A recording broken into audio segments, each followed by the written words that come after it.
My name is Diana, I am 34 years old, and this is the story of the exact night my younger sister decided to measure my worth by my proximity to a velvet rope. It was Christmas Eve.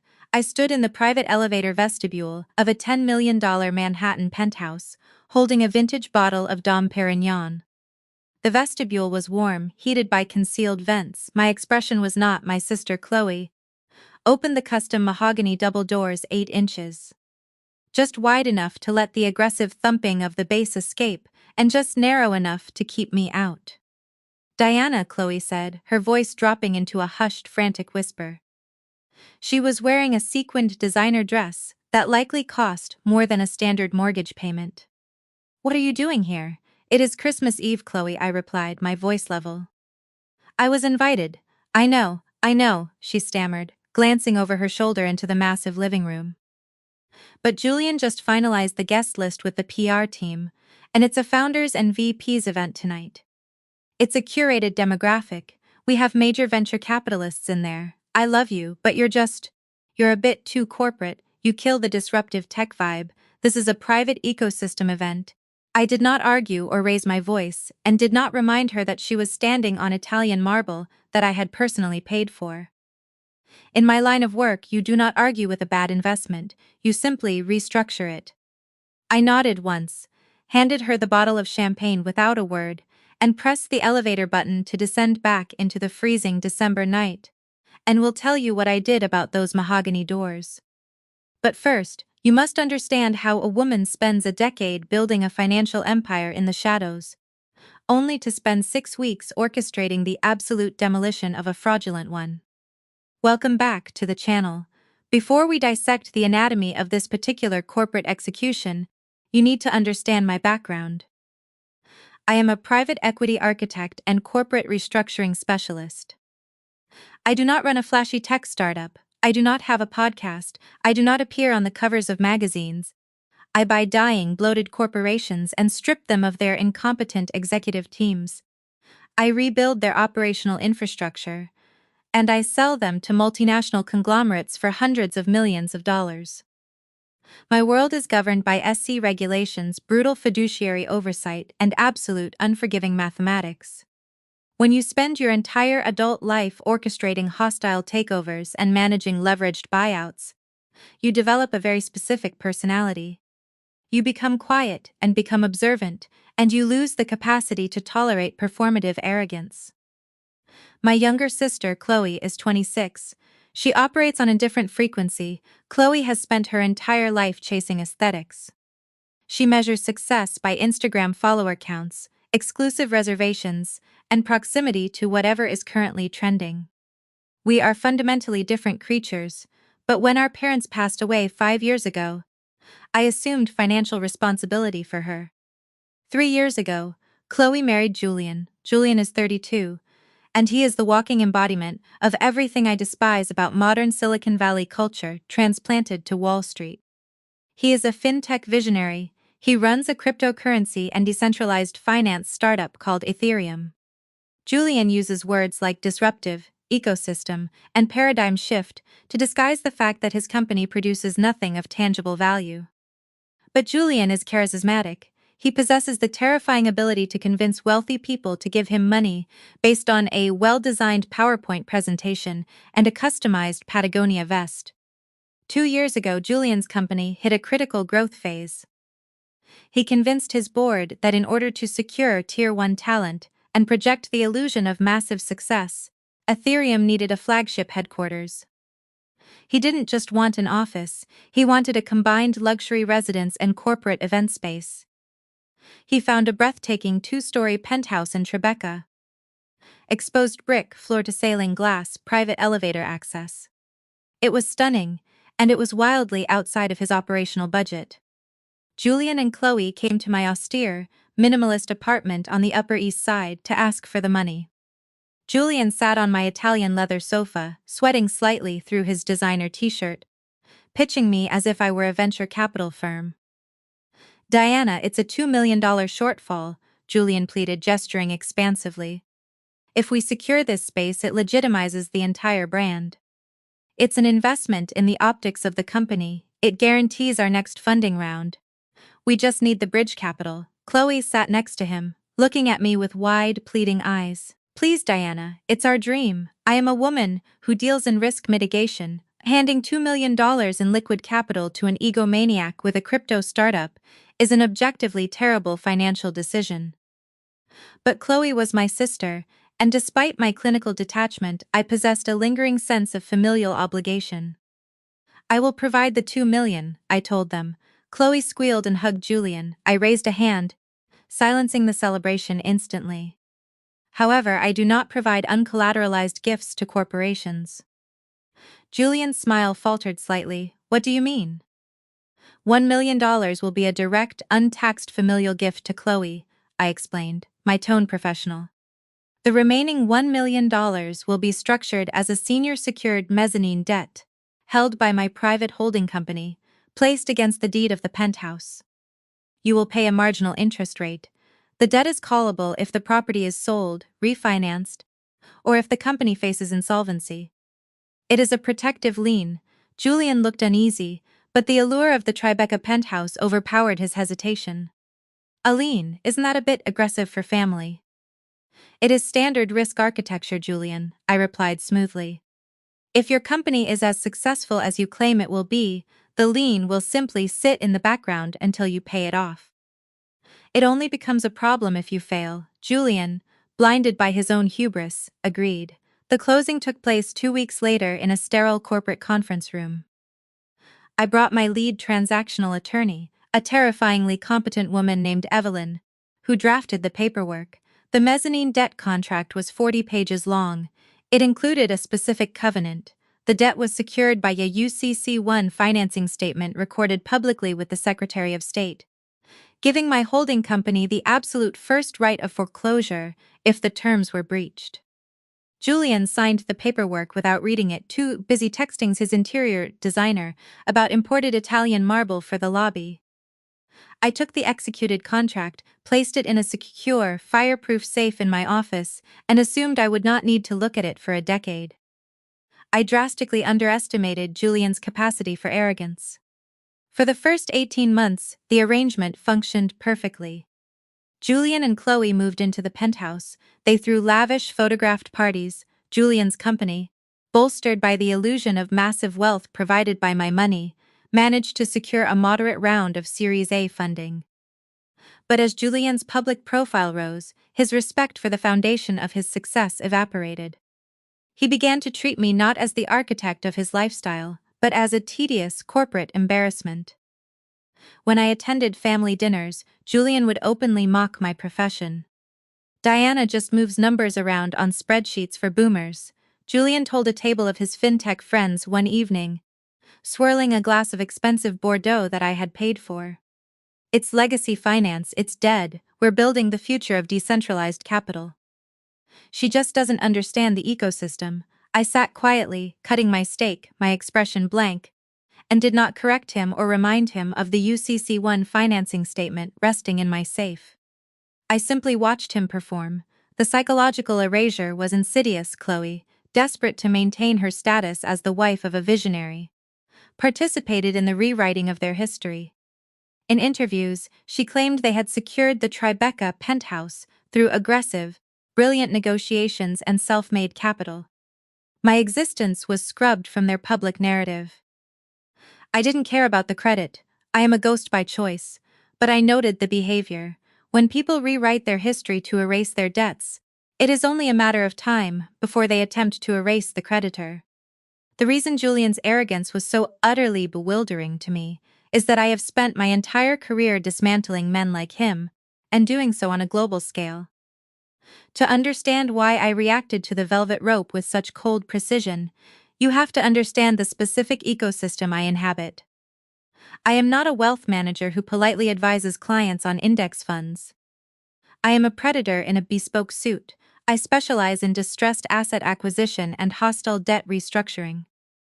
When a multi-billion-dollar corporation is bleeding cash because its CEO is spending company revenue on private jets and vanity projects, I am the entity the board of directors secretly hires to execute the amputation.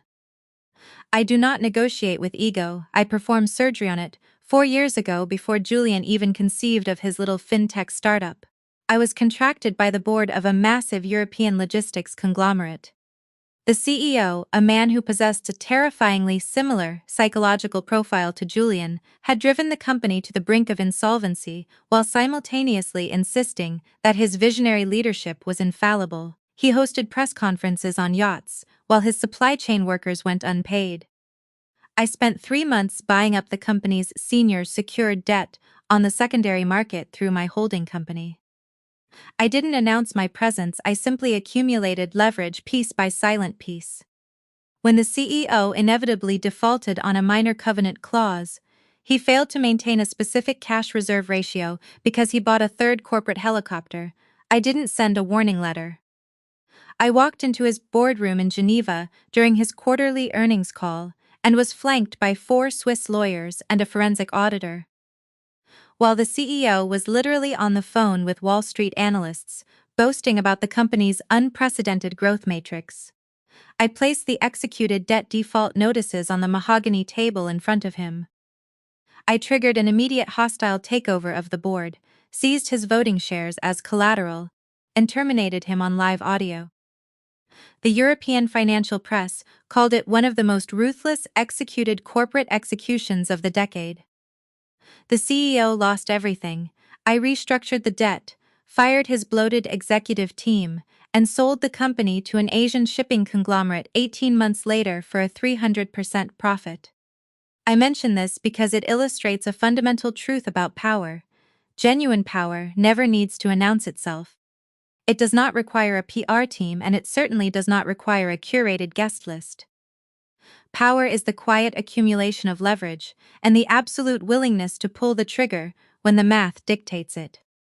Julian, in his profound ignorance, believed that because I did not post on social media, because I did not seek the spotlight, I was somehow weak. He mistook my silence for subservience and failed to understand that the $1 million mezzanine debt was not just a piece of paper. It was a loaded weapon, chambered and safety off, resting in a fireproof safe. I had handed it to him, hoping he would never force me to use it. But in my line of work, you never give someone a weapon without maintaining absolute control over the trigger mechanism. The mezzanine debt contract was an architectural masterpiece of financial leverage. Evelyn, my lead attorney, had specifically structured it to bypass standard bankruptcy protections. If Julian's company went under, standard creditors would have to fight in court for pennies on the dollar. But my debt was a primary secured lien against the physical deed of the Tribeca Penthouse. Furthermore, it contained a cross-default clause. This meant that if Julian defaulted on any other major financial obligation, my debt would automatically accelerate, becoming instantly payable in full. It was a financial chokehold designed by a woman who makes a living choking out corporate giants. And Julian signed it without even consulting a secondary attorney. He was so blinded by the marble floors and the floor-to-ceiling glass that he willingly wrapped a steel cable around his own neck and handed me the winch. For the first 18 months, as I said, the arrangement was fine. But as Julian's public profile grew, so did the cognitive dissonance required to maintain his narrative. He needed the world to believe he was a self-made titan. And to do that, he needed to erase the woman who had poured the concrete for his foundation. The erasure did not happen overnight.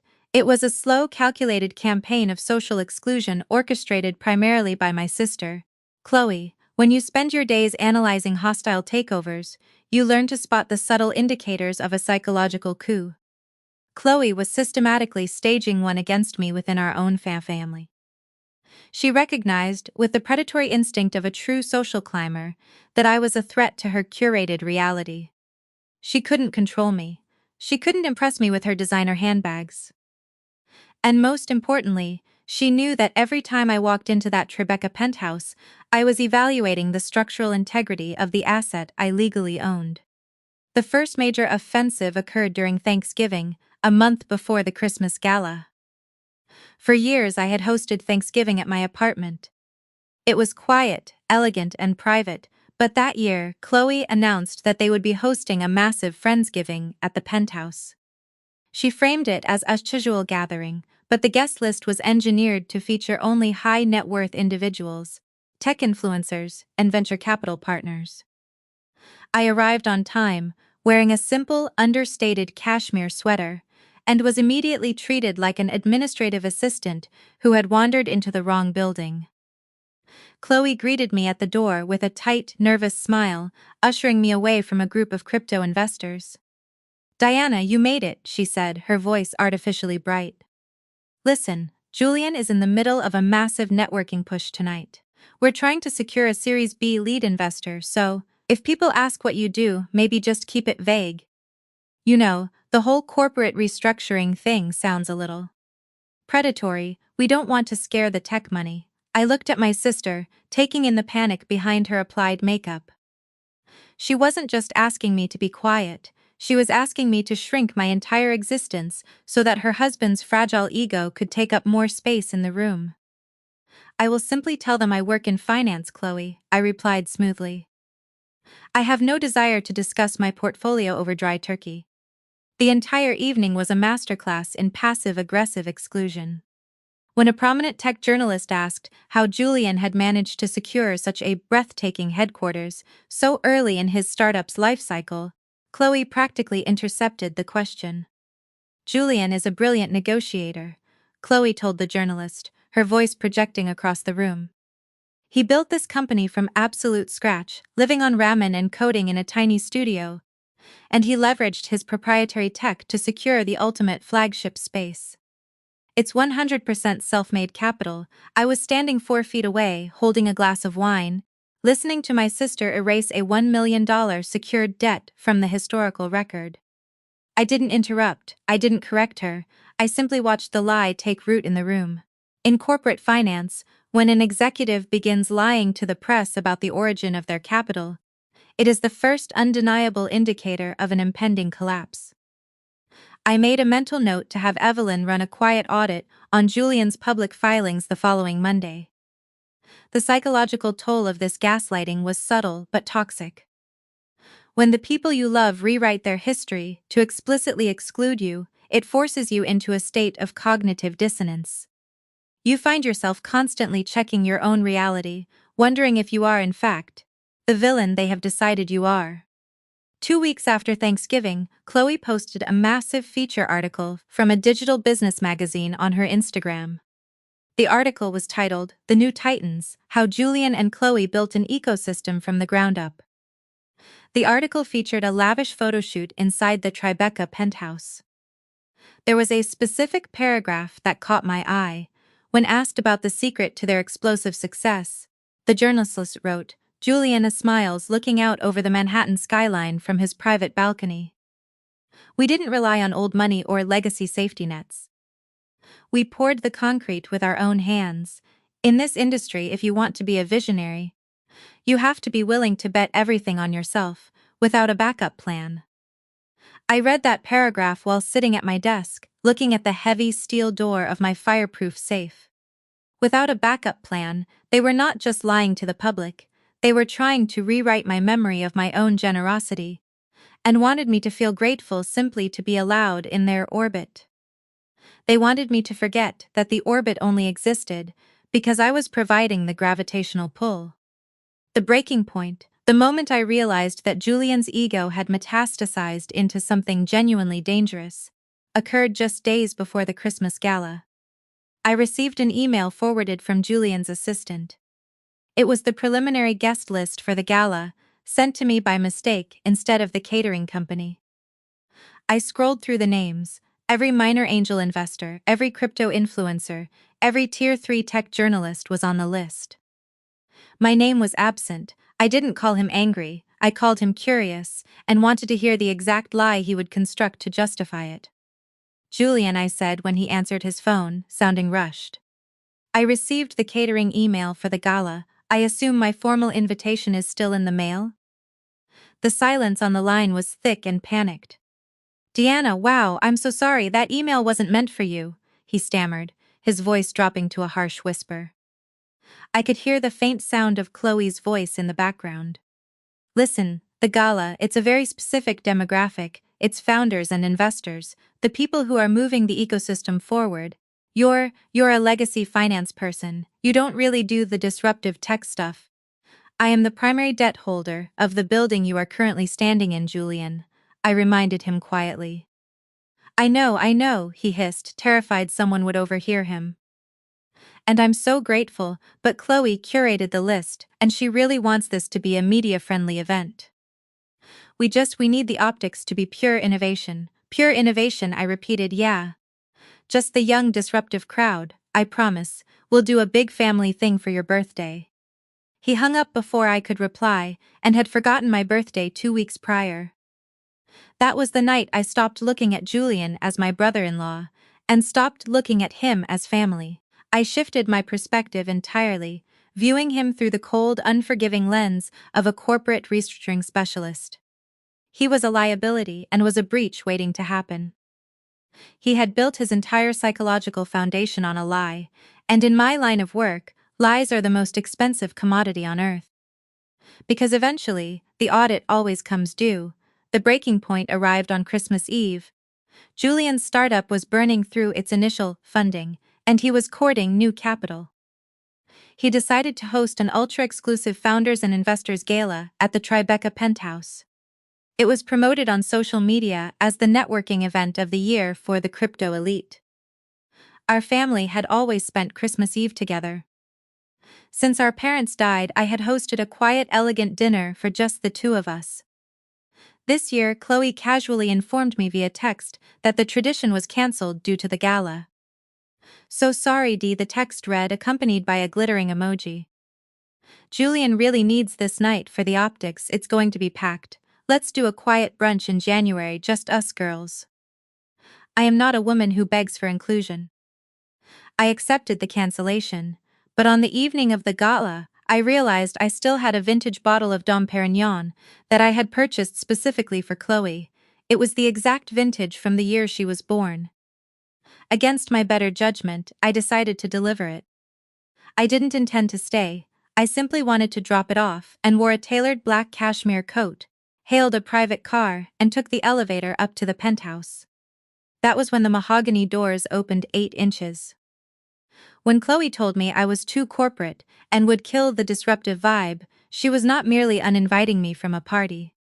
She was constructing a velvet rope, standing on the other side of it, and declaring that I did not belong in the space my own capital had secured. I didn't yell, I didn't cry. I rode the elevator down to the lobby in total silence and walked out into the freezing Manhattan night, the neon lights reflecting off the wet pavement. I stood on the corner of the street, looking up at the glowing floor-to-ceiling windows of the penthouse, and could see the silhouettes of the disruptive tech elite, drinking champagne in the living room I had legally underwritten. I wasn't angry. Anger is an undisciplined emotion that leads to sloppy execution. I was calculating and went home, poured myself a glass of scotch, and walked into my home office. I opened the heavy steel door of my fireproof safe and pulled out the heavy cream-colored legal folder containing the mezzanine debt contract and the UCC-1 financing statement. I read the clauses carefully, tracing the dense legal terminology with my finger. The debt is callable if the property is sold, refinanced, or if the company faces insolvency. $1 million, secured by a primary position lien, sitting in the dark, waiting for a trigger. I didn't do anything immediately. A corporate predator does not strike when the prey is merely annoying. A predator waits until the prey is vulnerable. I placed the folder back in the safe and spent my Christmas alone, analyzing a failing European logistics firm for a corporate client. I didn't hear from Chloe or Julian for 6 weeks. The silence was absolute until the second Tuesday in February. My phone rang at 10:00 a.m. while I was in the middle of a Zoom call with a board of directors in Geneva. It was Julian. I ignored it. He called again at 10:15. I ignored it again at 10:30. Chloe texted me, "Hey Diana, weird question. The bank found some old paperwork with your name on it for the penthouse. Can you just sign a quick release form today? It's super urgent." I ended my Zoom call and sat in my ergonomic leather chair staring at the text message. "Can you just sign a quick release form today?" 6 weeks of total silence after banning me from my own property on Christmas, and her first communication was a demand for my signature, disguised as a casual favor. She didn't ask how I was, she didn't apologize for the holidays, she simply needed me to remove the only piece of leverage I held over their lives, and replied with a single sentence: "Have Julian's legal counsel email the documents to my attorney. Evelyn." 10 minutes later, Evelyn called me. Evelyn does not get flustered, but there was a distinct edge of amusement in her voice. "Diana," Evelyn said smoothly, "I just received an email from a very junior, very panicked lawyer representing your brother-in-law's startup. They sent over a standard lien release form and want us to execute it and waive the $1 million mezzanine debt entirely." "And why would we do that?" I asked, looking out over the city skyline. "Because Julian is attempting to refinance the Penthouse," Evelyn explained, the amusement deepening. "And he can't clear the new loan underwriting while your holding company holds the primary lien. The property is encumbered, he's trying to erase the debt so he can pull more cash out of the asset." "Interesting," I murmured. "Why the sudden need for liquidity?" "That is where it gets entertaining," Evelyn said. "I ran a quiet background check on Ethereum.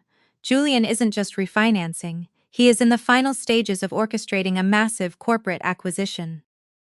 He is trying to sell the startup to a Tier 1 banking conglomerate. They are acquiring his company to absorb his underlying blockchain tech." I sat forward slightly. This was the trigger I had been waiting for. "Which conglomerate?" "Vance Capital," Evelyn replied. I smiled, a slow, terrifying smile that never reached my eyes. "Arthur Vance, the CEO of Penthouse, is a legendary figure on Wall Street. He is notoriously ruthless, traditional, and intolerant of Silicon Valley bullshit. He executes acquisitions with military precision, and he demands absolute transparency. More importantly, Arthur Vance and I sit on the same philanthropic board for the Metropolitan Opera.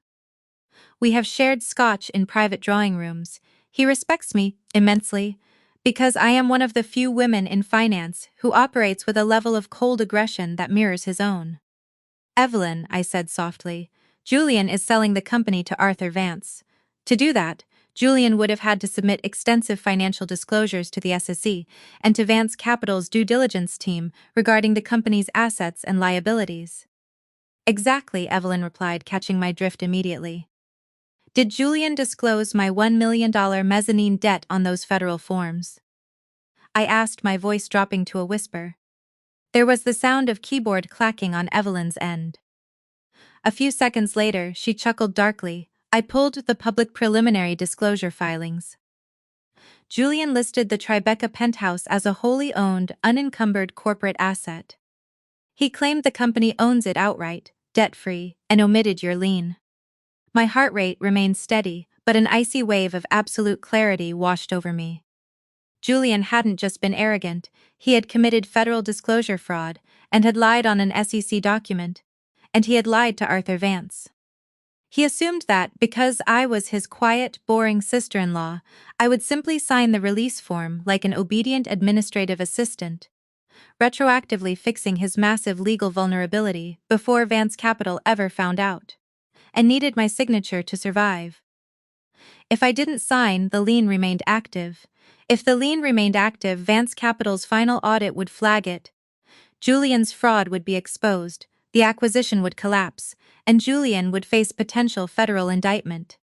"Diana," Evelyn asked, waiting for instructions, "do you want me to reject the release form?" "No," I said smoothly. "Tell Julian's lawyer that I am reviewing the documents." "Stall them, tell them I have concerns about the tax implications and need to consult with my auditors." "Drag it out, make Julian sweat and then?" Evelyn asked, and then, I replied, "I am going to wait for my invitation to the party." Over the next 4 days I watched Julian slowly bleed out from the psychological pressure, and did not text him or call him. Evelyn handled all communication, and she is a master of weaponized bureaucracy. Every time Julian's lawyer pushed for a signature, Evelyn requested another layer of obscure financial documentation. Julian's panic became palpable through the legal correspondence. On the 5th day, Julian called me directly. This time I answered, "Diana."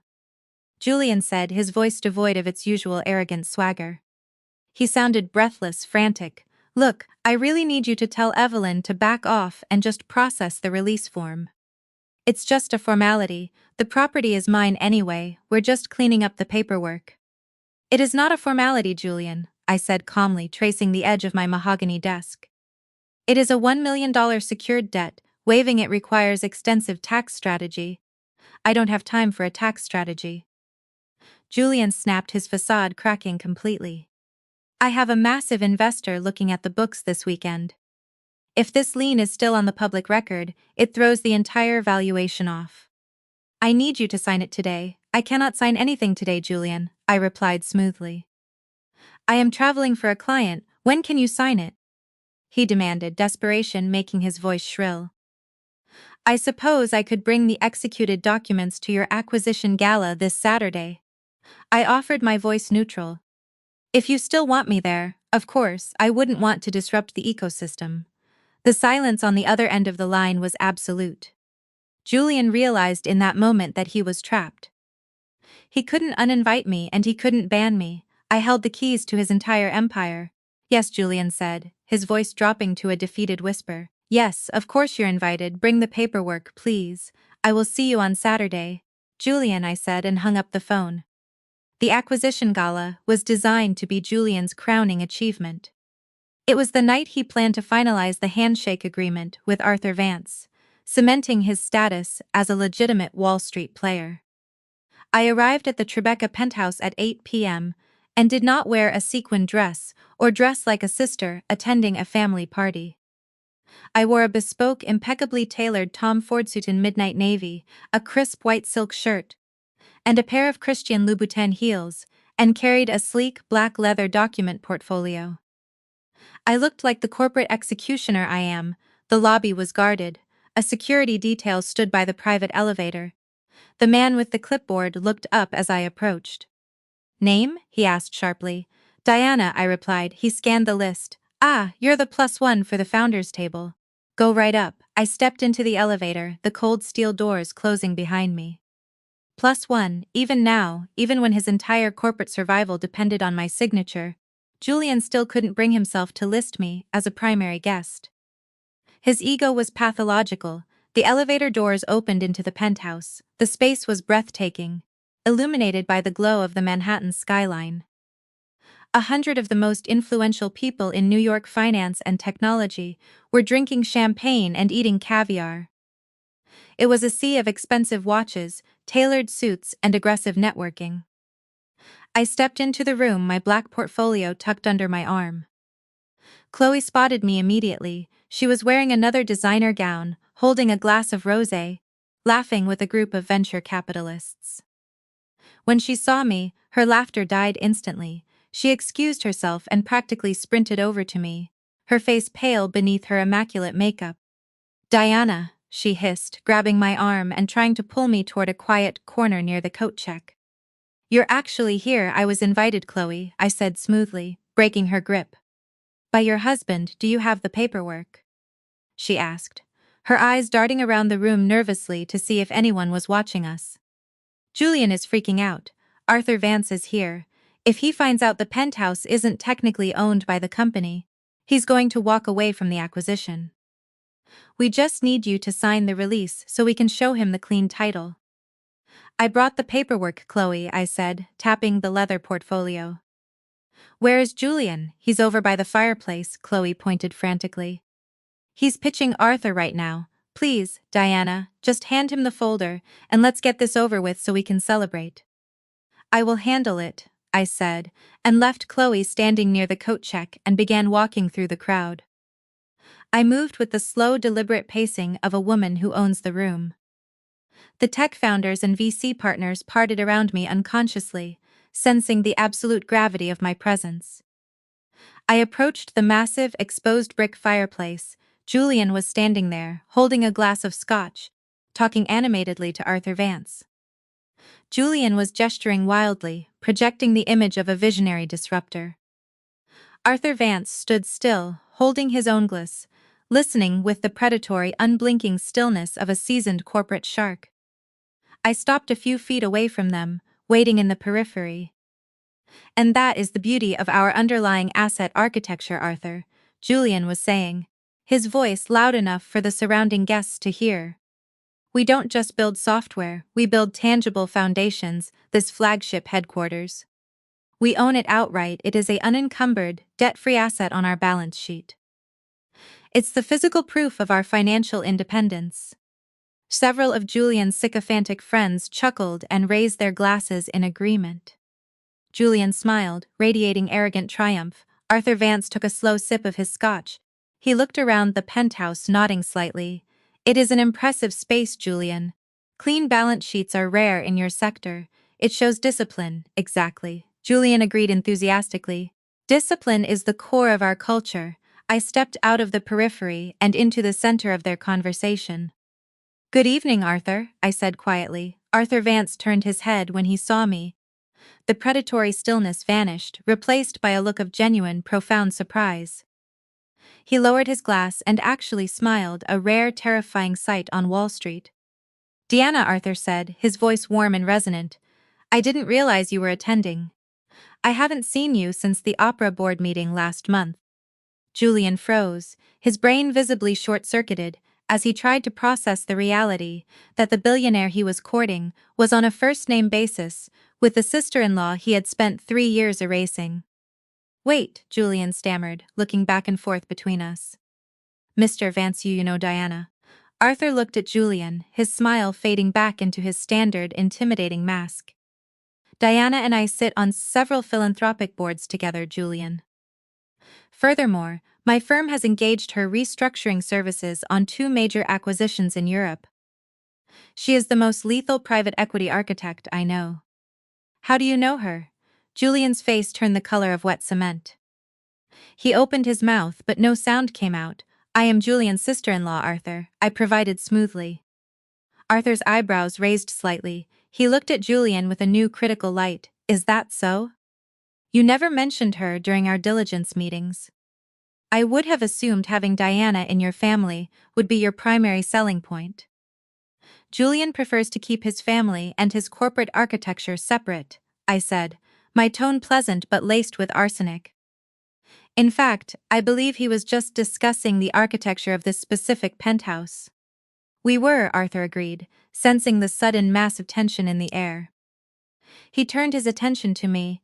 Julian was just explaining that the company owns this asset debt-free. I looked at Julian. He was staring at the black leather portfolio in my hand. His eyes were wide with absolute terror. He knew what was about to happen, and he was powerless to stop it.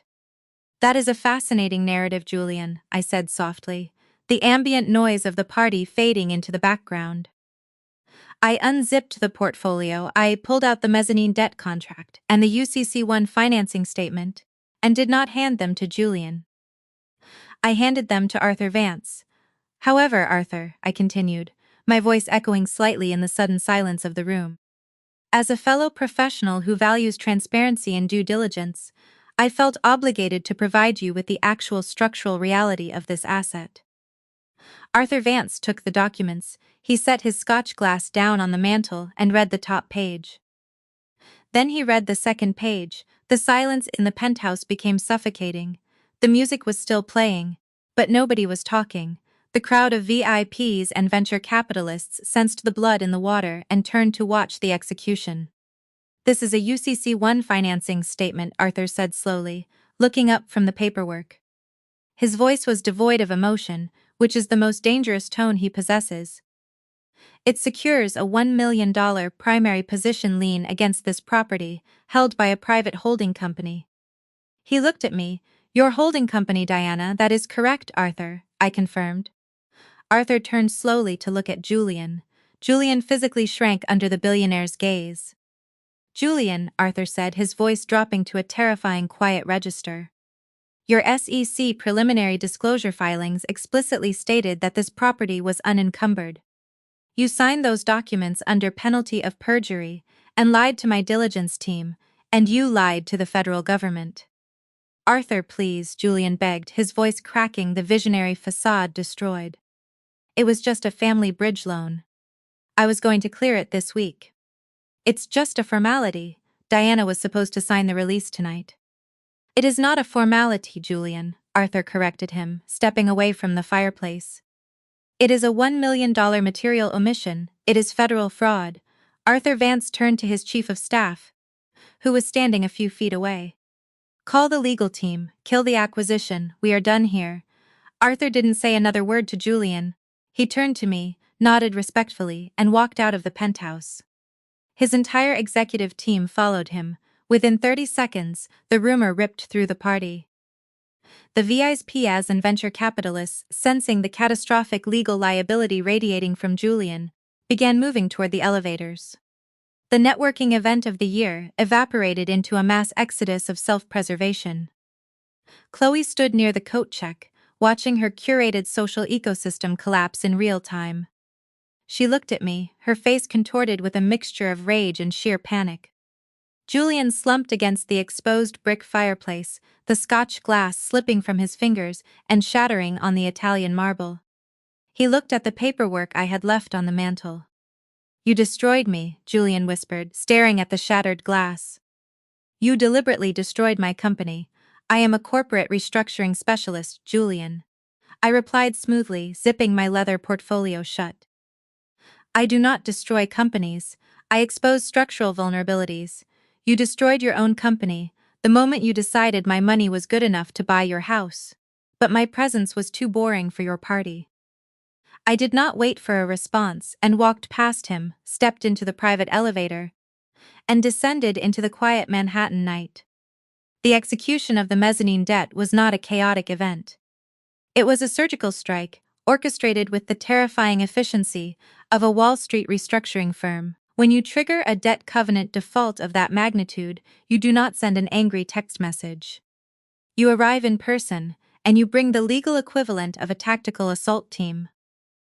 I arrived at the Tribeca Penthouse at 8:00 a.m. sharp on Monday morning, 36 hours after the catastrophic failure of the acquisition gala, and did not come alone.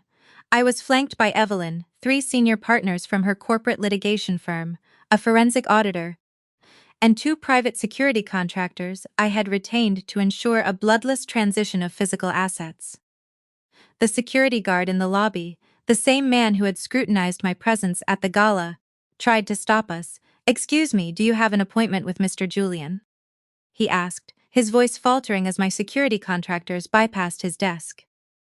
We are heading to the penthouse to execute a primary lien foreclosure, Evelyn informed him, her voice slicing through the morning air like a scalpel. Please inform the executive team that the property is currently under the control of my client's holding company. We stepped into the private elevator and rode it to the top floor. The steel doors opened into the massive living room. The space was a disaster zone. Empty champagne flutes and discarded caviar tins from Saturday night still littered the Italian marble. Julian was sitting on the designer sofa, wearing the same clothes he had worn to the gala, looking utterly destroyed. He was frantically typing on his laptop, likely trying to salvage the disintegrating relationship with his remaining investors. Chloe was sitting at the kitchen island, scrolling through her phone, her face pale and drawn. When I walked into the room, the typing stopped instantly. Julian stood up, slowly, the color drained from his face for the second time in 3 days. He looked at me, then at the phalanx of lawyers, and then at the black leather portfolio Evelyn was carrying. Diana, Julian said, his voice cracking. What is this? What are you doing here so early? I walked to the center of the living room, stopping where he had stood while pitching Arthur Vance. Good morning, Julian, I said, my voice projecting across the cavernous space with glacial authority. As of 8:05 a.m. this morning, I formally executed the cross-default clauses embedded in the mezzanine debt contract that funded this property. Julian blinked, his brain struggling to process the legal terminology through the haze of his panic. Wait, what? You can't just execute the debt. I haven't missed a payment. Evelyn stepped forward, opening the portfolio. She slid the executed contract across the marble coffee table. You haven't missed a payment, Julian, Evelyn explained smoothly. However, the covenant explicitly states that any financial fraud, material misrepresentation of assets, or failure of a major corporate acquisition due to executive negligence triggers an immediate cross-default. By lying to Arthur Vance and the SEC regarding the encumbrance of this property, you breached your fiduciary duty. The debt has accelerated, it is now payable in full, immediately, you can't do this. Chloe shrieked, slamming her phone down on the island. Julian is the founder, this is our home. You're just his jealous sister trying to ruin him. Evelyn didn't even look at her. Mrs. Chloe, she said, utilizing the wrong honorific intentionally to assert dominance. Under the terms of the default, my client has exercised her right to seize the collateral. As the primary lien holder on the UCC1 financing statement, she has initiated a hostile foreclosure of this property. I looked at Julian, he was shaking visibly. Julian, I said softly, the silence in the room amplifying every syllable. I am seizing the penthouse. You are stripped of your corporate headquarters. Your access to the building's infrastructure is hereby revoked. You and your wife will vacate the premises within 5 business days. Diana, please, Julian begged, tears spilling over his cheeks. He wasn't performing anymore, he was watching his entire identity be surgically excised from his life. I built this company and worked so hard to get here. You can't just take it away because you're angry about a party. I am not angry about a party, Julian, I corrected him, stepping closer. I am angry that you built a house of cards using my money, and then you lied to your investors and the federal government about its structural integrity. You were going to run this company into federal indictment within 6 months just to maintain the illusion of your own genius. I am not destroying your company, I am simply collecting my debt before the SEC freezes your assets. I turned to my forensic auditor. You have until noon to secure all physical financial ledgers on the premises. I instructed him. The private security contractors will remain in the penthouse to ensure that no structural damage occurs during the eviction process. Diana, Julian whispered. It was a pathetic, broken sound. The security contractors will escort you to the lobby. Julian, I said, my voice devoid of emotion. You may take your personal effects. The corporate laptops and physical servers remain on site. Chloe stood up, her face twisted in absolute rage. You are a monster, she hissed at me, tears streaming down her face. He is your family. He is a liability, I replied calmly. And I have neutralized him, you may leave with him.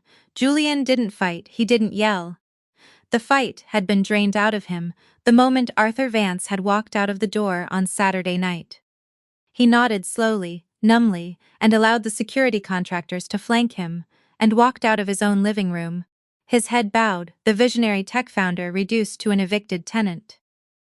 I stood in the center of the Tribeca penthouse, looking out over the Manhattan skyline.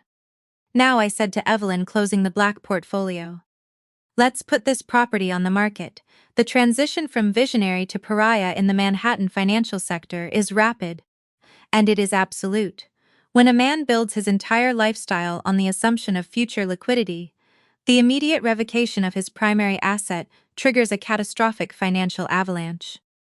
The Tribeca penthouse was not just Julian's home, it was the collateral he had used to secure his personal lines of credit. When my holding company seized the deed, the major banks executed margin calls against his personal accounts within 72 hours. He couldn't cover them. I watched from the clinical distance of my Upper East Side office as the trappings of his fabricated ego were systematically dismantled by the financial institutions he had so tried to impress. His fleet of leased luxury vehicles, the matte black Range Rover and the vintage Porsche 911, that he loved to be photographed driving in the Hamptons, were repossessed in the middle of the night from a parking garage. His exclusive memberships to the elite private clubs in Soho were revoked due to non-payment of dues. The bespoke tailors who had custom-made his suits suddenly required cash up front. The social exclusion was even more brutal than the financial ruin. In the tech ecosystem, failure is acceptable if you fail honestly.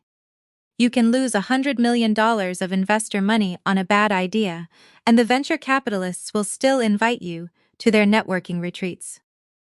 But if you fail because you were caught lying to Arthur Vance, you are permanently toxic. You are a legal liability. Julian's name became poison. The venture capitalists who had eagerly drank his champagne at the Penthouse suddenly stopped returning his calls. His friends in the founder's circle removed him from their encrypted group chats.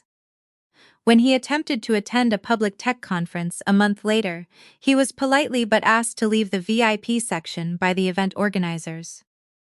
Chloe, predictably, did not stay for the restructuring. The moment Julian was stripped of his CEO title by his board, and the Penthouse was listed for sale by my real estate brokers, Chloe packed her designer bags and vanished. The curated Instagram photos of their power couple lifestyle were deleted within 48 hours.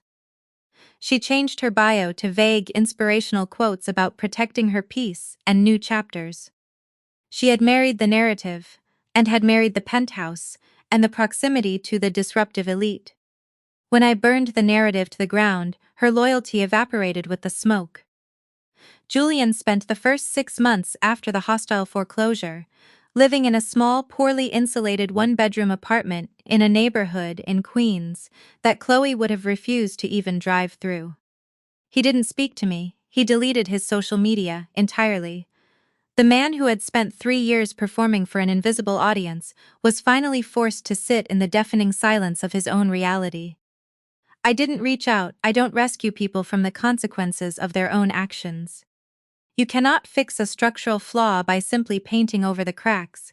You have to let the building tear down to the studs before you can safely rebuild. It took 18 months before he finally appeared at my door. I was sitting in my living room on a Sunday morning, reviewing a risk matrix for a tech conglomerate. When the intercom buzzed, it was Julian. He wasn't wearing a custom Patagonia vest or holding a pitch deck. He was wearing a plain gray sweater and jeans, and looked older, tired, but for the first time in 5 years, he looked genuine. I let him up. He walked into my apartment and stood near the doorway, looking out over the city skyline. The board managed to sell the underlying tech algorithms to a mid-level bank, Julian said quietly, keeping his hands in his pockets. The investors got most of their money back. I didn't get anything, obviously. It was a solid piece of technology. Julian, I replied, setting my report down. It just needed to be managed by data, not ego. He nodded slowly, staring at the glass. I spent my whole life trying to prove that I didn't need you, and thought, if I could just get into those rooms, if I could just get those billionaires to clap for me, it would mean I was real. I was so ashamed that I couldn't do it on my own that I tried to erase the person who actually made it happen. He turned to look at me, and his eyes were clear. No performance, no pitch. I'm sorry, Diana, he says it, his voice breaking slightly. I'm sorry I uninvited you. I'm sorry I forgot who you are. I looked at my brother-in-law. I didn't see a liability anymore. I saw a man who had survived the fire of his own arrogance. I never cared about the credit, Julian, I said gently, standing up. I never needed the spotlight. But I will never allow anyone to place a velvet rope between me and what I built. The next time you build something, make sure the foundation is actually yours. If you do that, you'll never have to worry about who is in the room. We didn't magically fix everything that day. Betrayal is a deep wound, and trust is a slow-healing tissue. But he stayed for coffee. He started asking for my advice instead of my money, and took a job as a mid-level project manager at a regional logistics firm. Working quietly, learning the actual mechanics of the industry he had once tried to disrupt. He is no longer a visionary, he is just a man, and that is infinitely more valuable. I still operate in the shadows, and still answer the encrypted phone when corporate empires are burning. The CEOs and the billionaires still rely on the invisible walls I build. If there is a lesson to be extracted from the ashes of Julian's fabricated empire, it is this: performative power is a fragile, terrifying trap. When you spend your life trying to curate an image, you become a hostage to your own audience. You live in constant fear of being exposed, but true power, the kind of power that actually moves the world, is silent. It does not require validation, it does not need a curated guest list, it simply holds the truth, keeps the receipts, and waits for the perfect moment to execute. Do not let anyone convince you that you are small simply because you are quiet. Do not let the loud, insecure people in your life push you into the background of a story you helped write. Maintain your discipline, keep your records clean, and remember that the most dangerous person in the room is never the one standing on the stage. It is the one who owns the building. The truth is a relentless predator, and no amount of curated social media filtering can outrun it. Eventually, the foundation you stand upon will be tested, and if you have poured it with lies, it will collapse under the weight of reality. The truth is a relentless predator, and no amount of curated social media filtering can outrun it. Eventually, the foundation you stand upon will be tested, and if you have poured it with. Thank you for watching. If you have ever been erased from your own success story, drop a comment below and share how you reclaimed your narrative. Hit the like button, subscribe to the channel, and I will see you in the next one.